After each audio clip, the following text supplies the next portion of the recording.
This lady right here is sharing an experience about going to Jamaica. Yeah, I one of them episode there.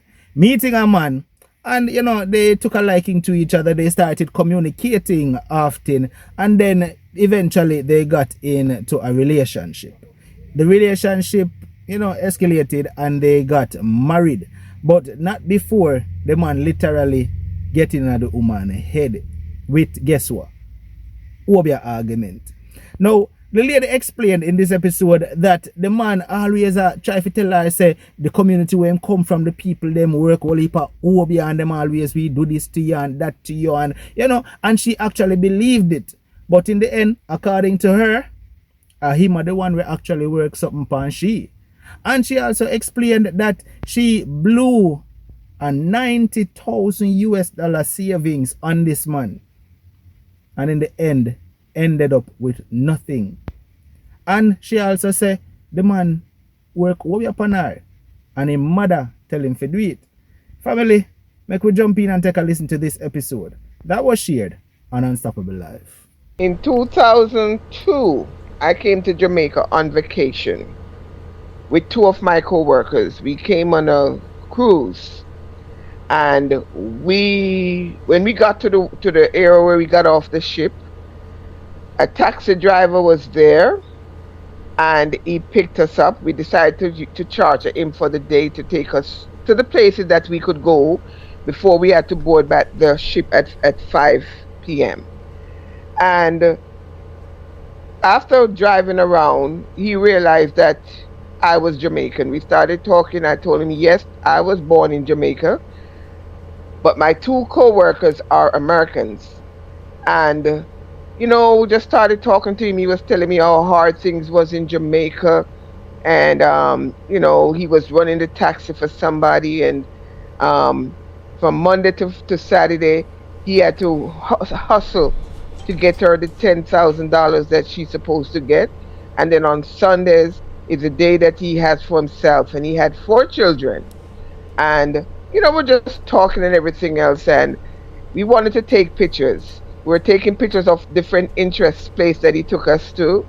And then he wanted to take a picture with just me and him. He said it's good to find, a Jamaican that comes back and, down to earth and all this other stuff. But anyway, he took a picture with the two of us. And he brought us back. After that, he brought us back to the ship, and we got on board. He wanted my phone number, but I wouldn't give him my number, but I took his number. And I would say about 2 months, I was at work one day in the office, and all of a sudden, I just had this urge to call this man. Call this man. Because it's like I totally forgot about him. But the urge to call him. When I went home that night, I just decided to call him, and he was so excited, and I thought you forgot me and I didn't hear from you, and blase blase. So we talked and talked, and he's telling me how things are in Jamaica and what he's going through and so forth. And so I decided to come down to visit him. And I came down to visit him about 6 months after our initial. So about 6 months after I went back off of that cruise, I came back to Jamaica to see him. And he wanted to take me where he lived. But when I went up there, it wasn't accommodating. The accommodation wasn't proper, and so I told him I could not stay there. And we checked into a hotel, and the night was good. Got to know me. I got to know him. I ordered champagne from the bar, and just to celebrate, because I was married before in the States, and it didn't work out. And so I said, well, let me get a Jamaican, guy, a man that would want somebody to work with him, because apparently he didn't have it. And so I didn't look on what he doesn't have. I was just looking on getting somebody who have the same roots as I do. So I came back up to the States after that, and I found myself, I was very excited, not gonna lie. Because he was saying the right things that I needed to hear. And so my sister was coming to a wedding in Jamaica, and I asked him to pick her up. And she met him, and when she came back, she wasn't too impressed with him. And so I didn't like the comment that she made about why am I going to Jamaica to be with a taxi man, you know? And so I kind of distanced myself. So I stopped telling anybody about what I was doing. However, I kept coming back and forth, coming back and forth. In 2004, we decided to get married. And I'm the one who planned the wedding. I mean, I send the money. He had a friend that planned the wedding, but I'm the one who financed everything. I bought his suit down with me, and I bought my dress, and I paid for the hotel. And none of his family was there, and my family were not impressed, and they wanted to know why all of a sudden I'm getting married, so nobody would come to the wedding. But before that, before I got married to him, when I was traveling back and forth, he suggested to me that the people in the neighborhood, in the community that he came from, he said that they were witchcraft workers, and they were very bad mind. They didn't like him. And if they find out now that he have a woman from foreign, they're gonna hurt him and they're gonna hurt me. So he told me about this man, and he said the man can help. Now I wasn't raised to go to know witchcraft people, but the way the man convinced me, because he told me that in his district he saw where a snake came out of a man's foot, and where a lady, a frog came out of her abdomen.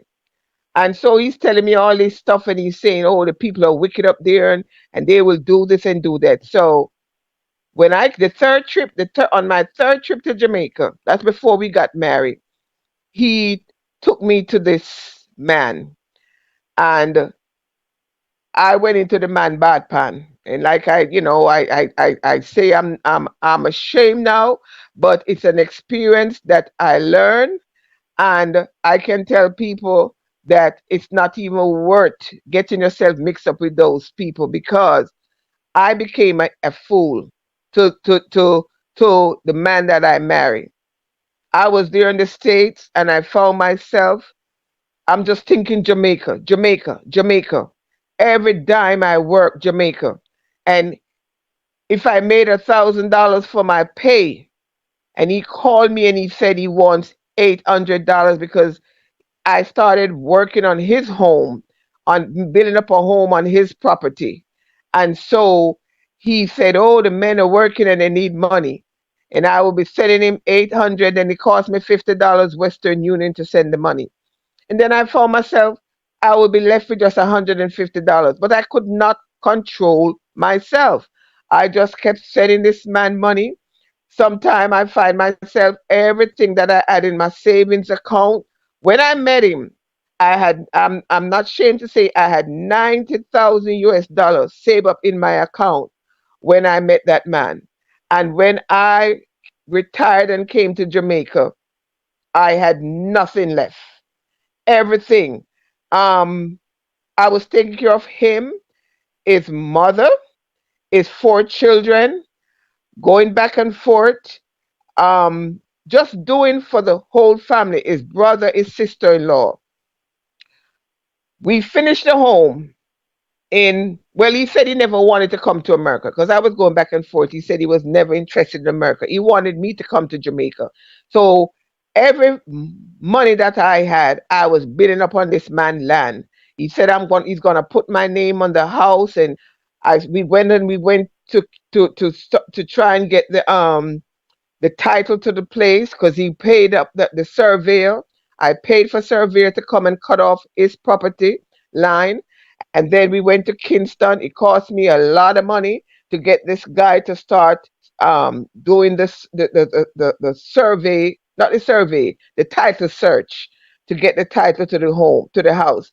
And I was just doing everything because I was in love with this man, I thought, but I didn't realize that I was forced to love him, because when I went into that man that Obia man, because a Obia man, he told me that he was protecting me from the people in the neighborhood, but come to realize he was tying me to this man, and that's why I was under this man's spell. I didn't have a voice for myself. I wind up losing my home in America. I had to get an apartment because it's like everything I had was just Jamaica, Jamaica, Jamaica.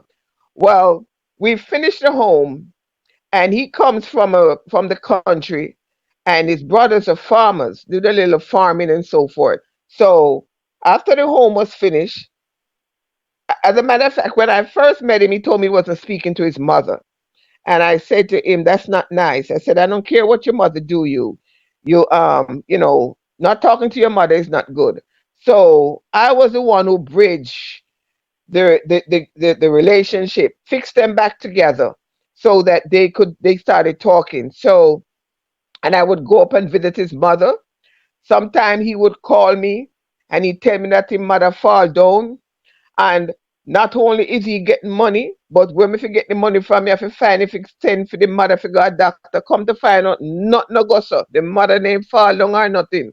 But they just had me just taking, taking, taking. Well, he when we finished the house, I said to him, go and get your mother. Let your mother come and see that at least one of her sons um came out, and some of a nice place. So Now, we drove up. before you continue, all this building on the land and all of this, is this before you got married to him or after you got married to him? And while we were going in the process, So you wasn't even because married to him yet? no, I wasn't even married to him yet. But because even when I started to this land survey and everything, I remembered in April he was getting money to pay the lady that he bought the land from, and I remember saying to him, "Why are you paying her to go and pay the taxes?" Because she was collecting the money from everybody that had a piece of land, and then she would pay the taxes in still in the family title of the land. And I mentioned to him, I said, "Suppose you should die, your children cannot come here and claim anything because it's still in the owner's name. You have to cut off your portion." And that is how I started. So that was even done before we got married. Just looking out for this man's interest. He didn't even know that. And I was just, trying to help him. So I built up. We got married. When the house was finished, we were married then. How long after And meeting him before you got married to him? I met him in 2002, and we got married in 2004. And you said on the wedding day, none of his family members came and none of your family None of members his came? family and none of my family came. Well, my family, I told them that I was getting married because my dad lived in Jamaica. Mm-hmm. My children and my sister, everybody lives in the States. So Mm-hmm. nobody was interested to come. And then his mother lived in the States, in Jamaica. His Mm-hmm. brothers live in Jamaica. His children live in Jamaica, but nobody came, only to find out that he didn't tell them he was getting married. Mm. And we didn't get married in the city that he lived in, or the what you call it, the capital, or the whatever. Mm-hmm. In the He didn't. parish. He Mm-hmm. didn't. The parish. Mm-hmm. He went somewhere else, and we got married in another parish. Mm. So it's like I don't know what was going on, but anyway, we got married, and so I told him, I said, "Go and get your mommy," and we drove to the country and we picked up his mother, and we brought her back, and she was all so excited to see what her son has accomplished and everything else. And I remember, I ran the bath for her. And I said to her, with some warm water and everything else, and I thought that her hair needed to be washed. And I told her, I said, "My mommy has died, but you're now my mother." And I was bathing her and have nightgown, a nice brand new nightgown, and a panty on the bed for her. I turned on the TV, I even showed her the remote. I said, this is the different channels you want to watch. And then I went in to make a cup of tea for her because we had already had dinner and I was just trying to get her comfortable. And I heard her in there crying. And I went into the room and I said, Mom, what's the matter?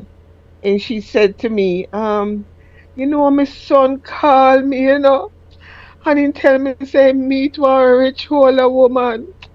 And me tell him what to do, So I'm thinking, oh, he had four children, three different baby mothers. So I'm thinking maybe she's saying to him, don't make the same mistake that you have made. Treat this woman better and whatever. I only found out later on from his sister-in-law that she overheard the mother. He came to the mother, was talking, and she overheard the mother was telling him what to do and where to go. So I was wrapped up and tied up. I'll be in the house with this man. I remember I came one time and I had a brand new phone. And I put the phone on the bed to charge. And it's only me and him in the house. And the next morning when I went looking for the phone was nowhere. And he told me that it's a ghost. This is how much the man had my head. That a ghost came and the ghost took the phone. And there's a man down the street. He's the biggest hobby worker, and he's him send ghosts because him say bat come to the house. Then I would have my money. I normally I love to have the Jamaican hundred. I mean the American $100. I would keep a couple of them in my wallet. And I woke up one day and one of them was gone. And I said to him, have you seen it? No, I don't know nothing about it. Me tell us that the man is a hope your man. And him take out your money and him do all kind of thing. So he had me there panicking and afraid to even go out to the front of the gate But to look Carla, out down the road. but let me ask you. So when him said to Mm. you, say, Adopi take the phone, did you actually I believe believe that? him. I believe him. I'm telling you because the man tell me that him see snake come out a man foot and him see woman. I didn't want to use the thing, but come out of her abdomen. Mean that she passed the frog out. He saw that. So and then when you took me to that man to get a bath, the man was telling me, oh yes, these things because I'm telling the man I don't believe these, and he said, oh yes, these things can happen and all this stuff, and the man telling me, yeah, they're wicked, and I can tell you about the people in that district.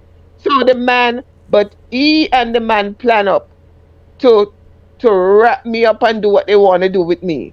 But the part of it is that I told him after being married to him, going back and forth. We started going upstairs. Now we finished the first floor, and he's going up. In the meantime, I'm still sending money to the person who are doing the title search. This man was charging me X amount of money, and I keep sending money. And then in 2004, I took him out of the taxi business because he was running taxi. He told me they were killing taxi men. So I took him out of the taxi and I bought him a 2004 Honda Civic. I remember I came with a cashier's check because he had did the research, and I came with a cashier's check for 20,000 US dollars and went and bought the car. As a matter of fact, when he drove up the district, everybody was just looking at him, say, "So me tell you, how them bad mind, me have to go protect me car, and all that stuff." But like I said, everything this man said to me was gold. Mm-hmm. I could not see right, I could not see left. I just, I just, and I'm an intelligent woman, but this man had me where I got to the point like I was a little gal. I hate to say this underneath him. The man that I made and took and helped, he started putting me down, making me feel like I was less than who I was. That's Before how you much the man had before me. you go there, Carla, tell us. So did you ever find out what happened to the phone and your $100? Me said the man is later on. My friend said the man take the phone and give phone to a woman. No, hold My on. Wait. brand new phone. Huh? Him take my brand new phone and give to a woman because him wanted the phone. Him promised somebody a phone and me coming. And the $100 is into film pocket. No duppy take nothing. But the man so convinced. And then I met a friend of his because he was cursing me out one day. He left me in the yard and told me don't open the gate, don't bring nobody in. And I was putting up some lights on the gate, and the guy that was putting up the lights came, and I let the guy in. And when he came and saw the guy into the yard, he started cursing me out. Him like I was like I'm a cheap floozy. Like the things that he said to me, and the man just left. The man said he can't believe this, and then he had a friend with him, and the friend wrote down his phone number and gave me and said for me to call him. He want to talk to me, and I remembered after he went with the friend to drop the friend back home. I kind of time him how long it would take to drop the friend off. And then I called the friend, and the friend started talking to me and talked with me until he drove up. And then I said to the friend, "That's okay.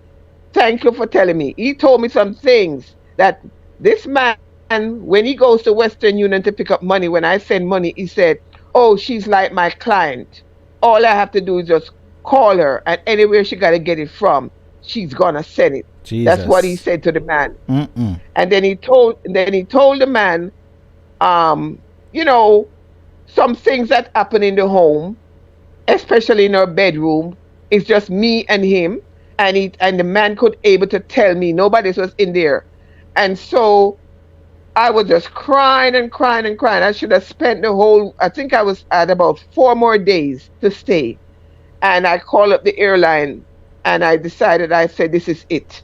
I'm leaving. After he cursed me out. Mm-hmm. And he took me to the airport.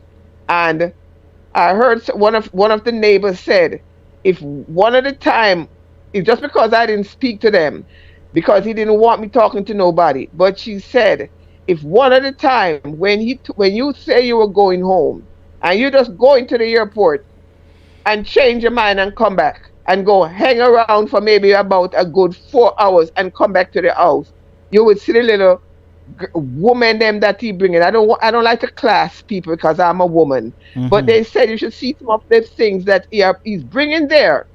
I used to leave my stuff there, and I come back. I remember I had a beautiful nightgown and the slippers to match and everything. And when I went away and I came back, it was gone out of my drawer. And he tried to tell me that it's a cokehead. He had a cokehead paint the place, and the cokehead stole it. And I'm saying, what a cokehead doing taking nightgown? But come to find out, he was giving my stuff to these women when they came there. And then sometime when I come on vacation, and I would say the plane lands at 10 o'clock or 2 o'clock, pick me up. Sometime I'm there at all the way until 4:30 before this man show up. I'm so frustrated. People are coming like, "Lady, is your ride coming for you?" I say, "Yes, the ride is coming." Calling him, he's not answering. But he had me to the point where I could not get into anybody's car because everybody out there was a killer, or they're gonna take me away and do something. So I had to stay out there, wait until he decided to come and get me. Sometimes he's not even where we're living. He's way in another parish, and then he's breaking his neck trying to get back to come and get me. So sometimes when he comes, it's so late. And I saw all the red flags. But anyway, the almost finished. He asked me, he said to me well, my company came out with a bio. They said anybody with over 30 years, 30 years with your age, you could get a buyout. And they were going to give us a nice lump sum of money to leave. And so I put it across him, and I told him what I was going to get and so forth. And he said, "Yeah, man, retire. Retire and come to Jamaica." But in the meantime, I was sent like 2 years prior, I sent a container with, appliances and bedrooms and dining room tables and everything. Two containers came down. So, because, I knew that I was coming to Jamaica to live. And so he said to me, "Yes, man, take the money. That sounds good, man. You can come home." Hmm. So I retired in 2010 and came home. Well, when I used to come on the 1 week vacation, 2 weeks vacation, my company most of the time I'm not at home. I got hired in one state, but I travel a lot in United States and even out of the country. So sometime every 6 weeks you get a fly back home. So the secretary, she knew I was working on building my home in Jamaica and my husband is in Jamaica. So everybody said, "Oh, when you retire, we want to come to Jamaica to visit you."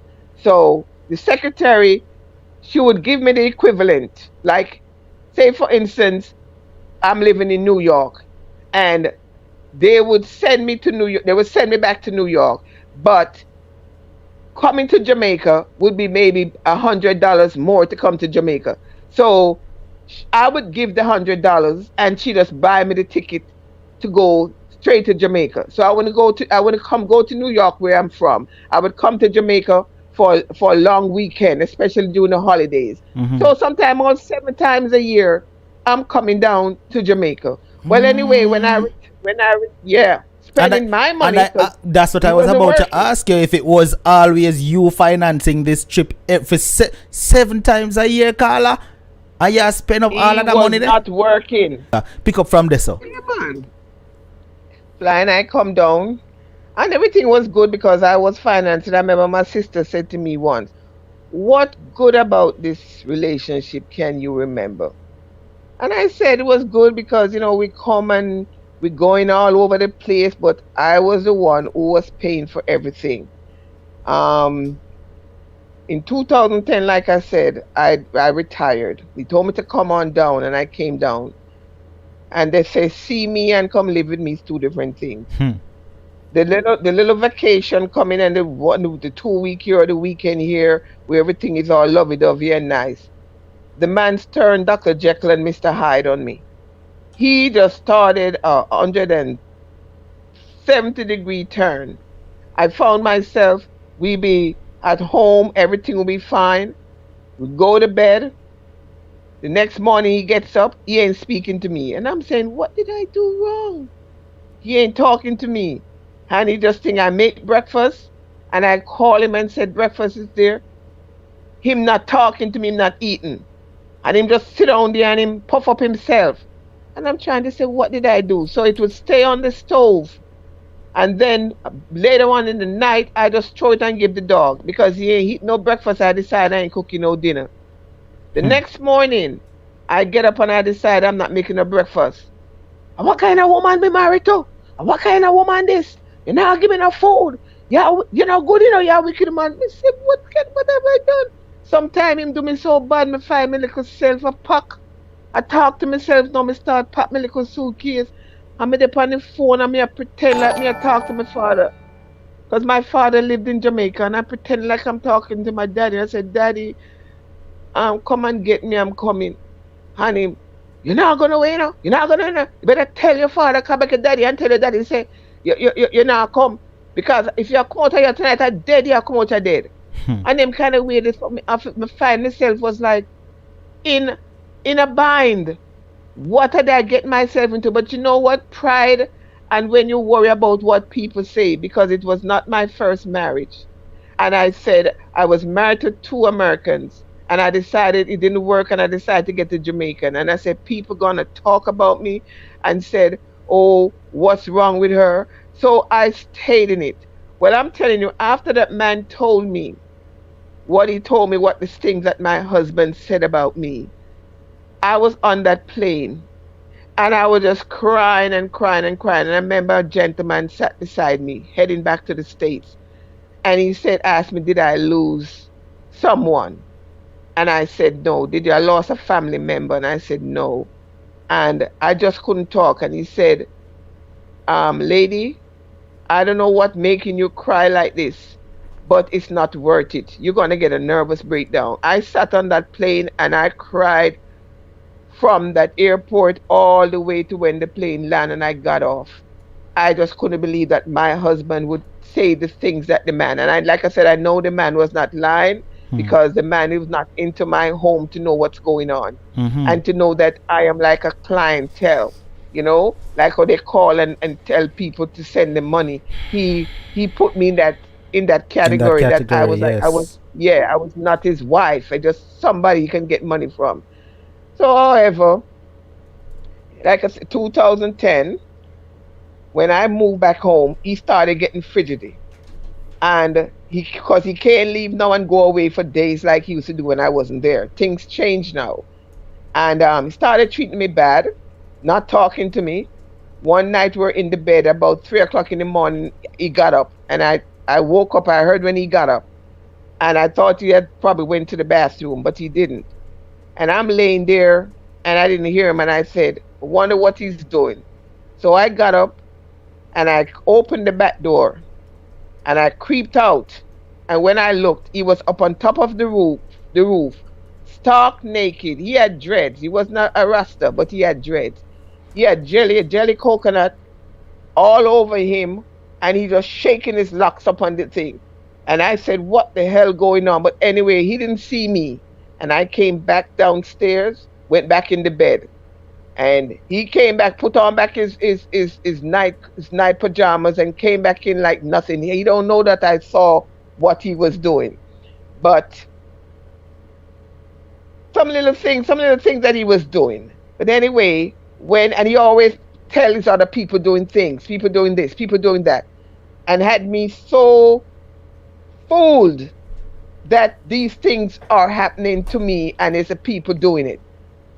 I woke up one day and I had a big bite on my leg, and him tell me say it's Duppy bite me. I don't know. It's a teeth mark on Mm. my leg. So it look like him bite me, and I don't even remember him doing it, or if I was in my deep sleep, I don't know.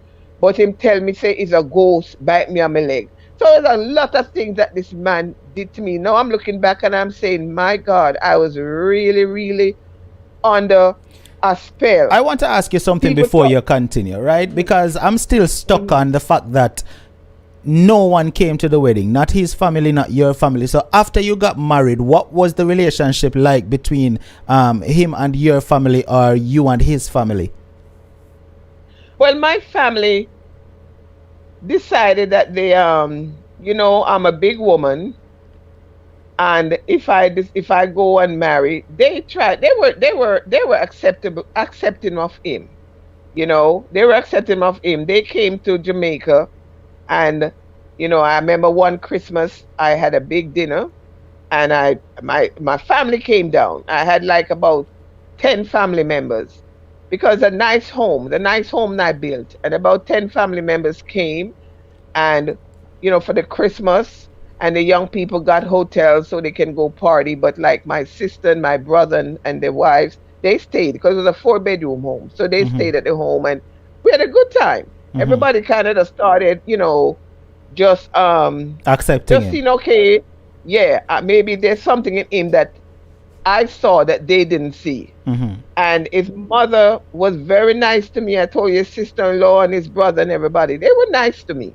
I didn't have a problem after we got married, because I was supplying everybody. I was doing everything for everybody. Hmm. But um so when I retired and I came home, and he started treating me bad, I couldn't tell anybody. I can't tell nobody about it in my family what's going on, because you're gonna hear I told you so.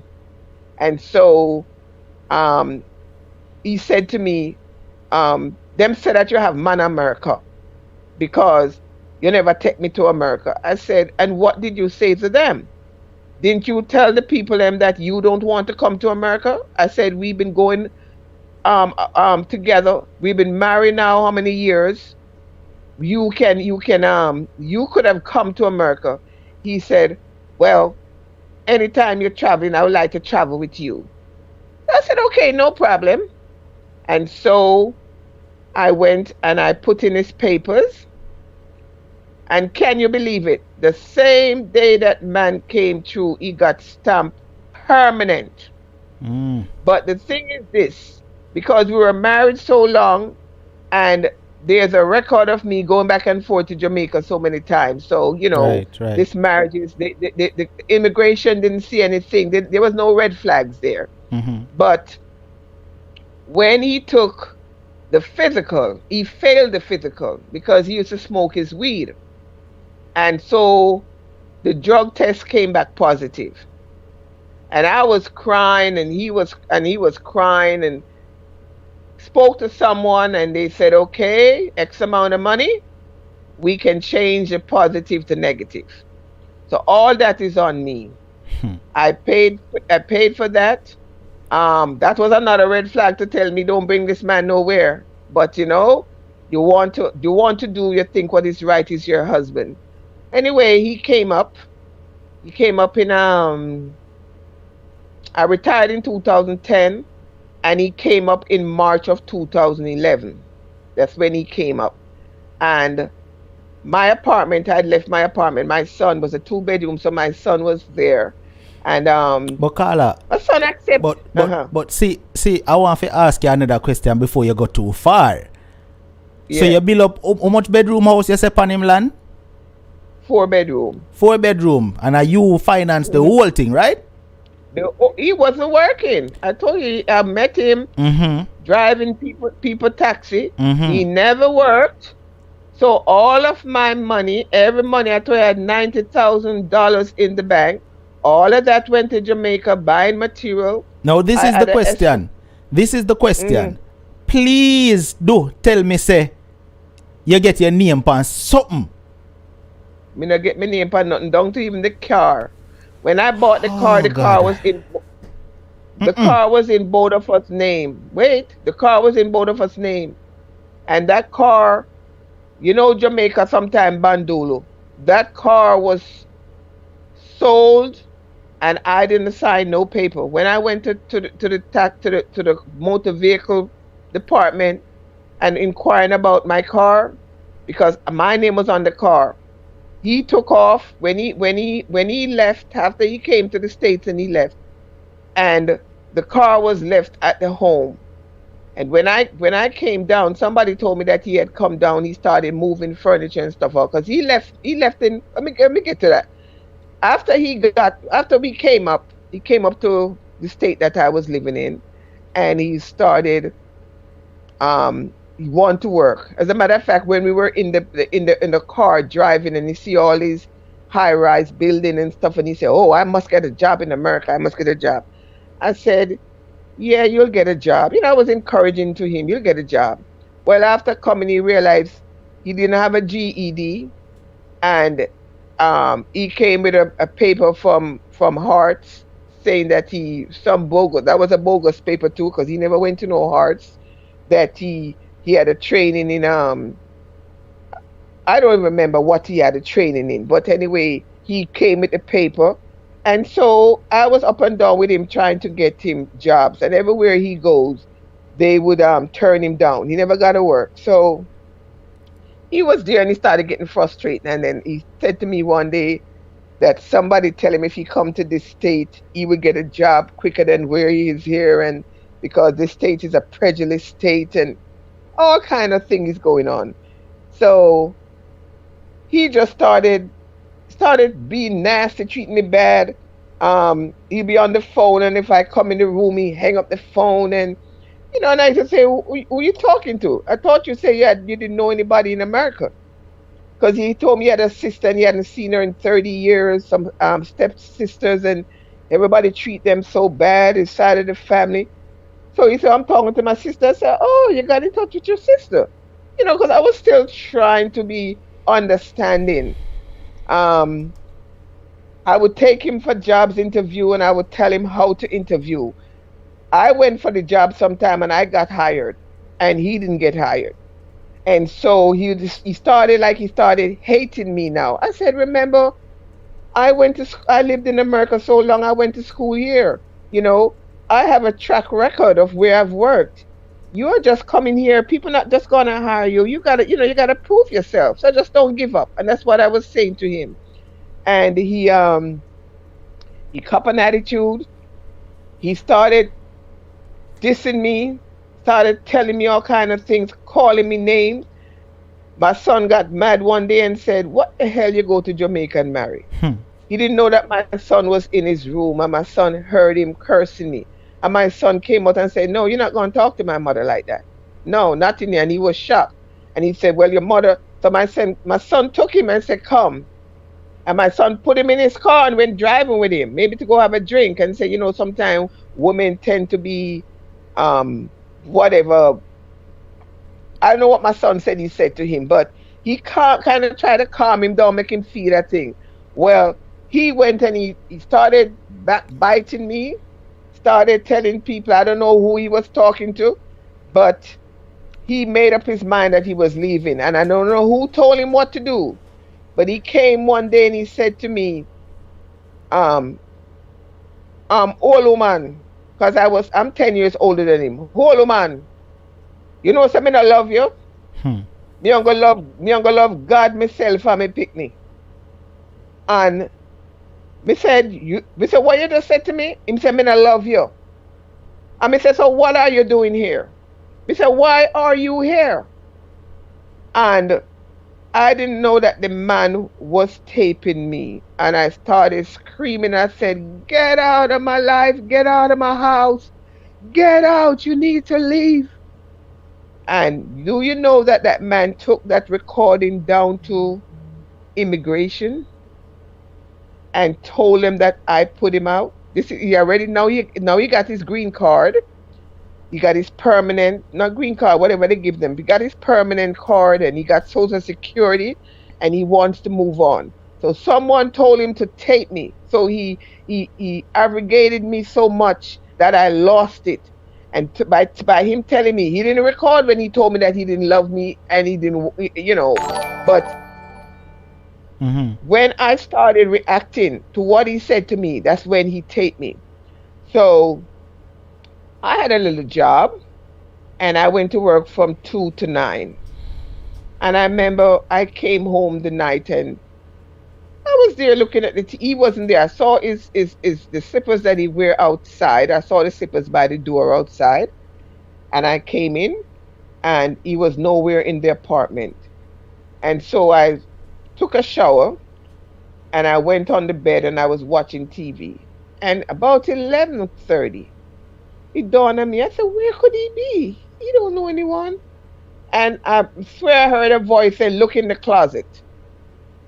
And when I looked over and I opened the closet, I had 3 suitcases stacked on top of each other. He took one of the suitcases and he took my shoe boxes and put it under the suitcase. So the suitcase still looked like it was 3 suitcases, but it was actually 2. So when I looked at the bottom, I saw the shoebox. And I said, oh my God. And I called his name. I said, he's gone. And I started opening up the drawers. And I'd purchased him some new stuff when he came, and all the new stuff in the drawer was gone. I looked in the closet, and all the stuff that I bought him that was hanging up, he took them, and he was gone. And I didn't hear from him for about a month. I didn't know nothing where he was. Well, I had taken out a phone. I was paying the phone bill because he wasn't working, and I gave him a phone. And so I called the phone number and I left a message and I said, the end of the month, the phone will be turned off. I don't know where you are. You just left out of here. And no, before that, why he got mad at me, he wanted me to file for his kids. And I said to him, I'm not going to file for those kids. He wanted me to file for the 2 younger ones. I said, I'm not going to file for them. You have me retired to come to Jamaica to live. If I file for them, how are they going to stay in America? I said, they're minor children. And next thing I know, I got a call from a woman. And she said, oh, I'm a friend of his, and I was going to be taking some kids. She said she was going to take some foster children. But if you file for them, I'll just keep them. So I remember I said to her, they're minor children. And if I go and file for them and they come to the States and then you take them to wherever you're taking them, if something go wrong with them, I'm the one going to have to give an account to Uncle Sam for these children. And I said, I can't do that. So she said, well, and then I remember I said to her, and they don't know you. So how are you going to have these children, strange children, coming to your home? I said, apparently their father is planning to go with them. I remember saying that to the lady. She said, "Well, you need to talk to him because I was only going to be helping out." And I said, Mm-hmm. "Okay." So when I got off the phone, that's when everything escalated when he told me. Because I said to him, I retired to live in Jamaica. And I come back here, I'd have to go back and get a job. I have to be taking care of these kids, getting them to school, everything else. I am not prepared for that. I am retired. So that's when he started telling me that he don't love me and I'm a wicked woman and all of this other stuff. So he left and I went down to immigration. I remember I was crying and I told the lady what happened. And she said to me, I'm not supposed to do this, but I see where you're hurt because I started just sitting there and I'm telling her how many years I've been running back and forth to Jamaica with this man. And, I didn't know he would do this to me. And she said, it's right here on the record. He came down here with a tape recording of you running him out of the house. She said, I'm not supposed to tell you this, but I'm going to let you know. And she said, I want to ask you ladies. She said, you're not the only one. I want to ask you ladies. She said, I have ladies from Haiti, ladies from Puerto Rico, ladies from Dominican Republic. And she was just naming the different countries that go to these countries and marry these men. She said, I want to ask you, how much do you ladies know about the men that you are marrying and carrying to this country? And I said, when you look at it, you can see it wasn't that I just married him and I bought him up. We've been married for a while and I've been going back and forth. She said, yeah. And she said, well, there's nothing I can do. He's a permanent resident and just chump it up as a bad experience. Anyway, I was there and I started kind of getting myself together. I was ashamed. My family knew that he was gone. A couple of my friends that knew that he was gone. There was stuff that was being said and about behind my back. But anyway, he about 2 years, about a year after he was gone, he left he came up in 2011, 2012, he was gone.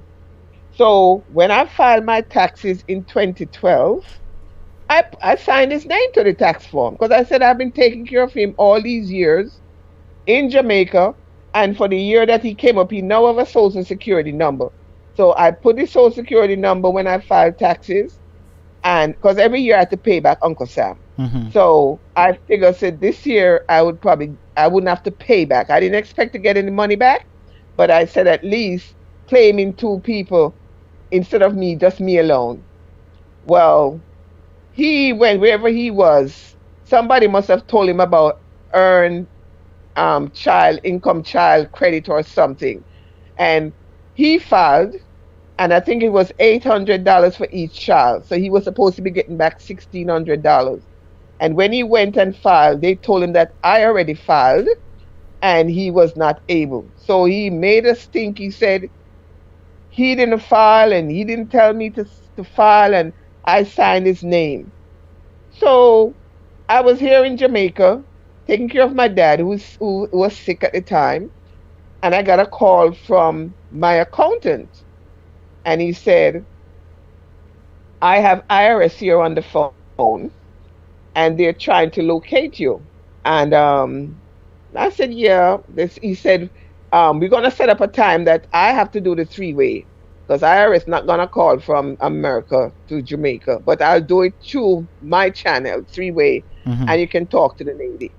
And so when I took the call, she said to me, we got a call from such and such, his name, and he claimed that you forged his name because he didn't give you permission. You filed tax without him. She said, did you do that? And I said, yes, I did. And she said, you can be arrested for this because he wants you arrested. Now, obviously, it didn't end there. If you want to take a listen to the rest of what was shared, all you have to do is click the link in the description. It will take you on over to Unstoppable Live where you can listen to the rest of the video in its entirety. When you go over there, remember to hit that subscribe button. Turn on all notification bell so once we go live you'll be able to be there and participate in whatever topic we're having at the time. If you now watch on Facebook, please do me a favor, hit that follow button and don't forget hit the subscribe button right here on the recap channel as well. Watch ya. Until the next Unstoppable recap, stay strong, stay motivated, but most of all, remain unstoppable. Unstoppable.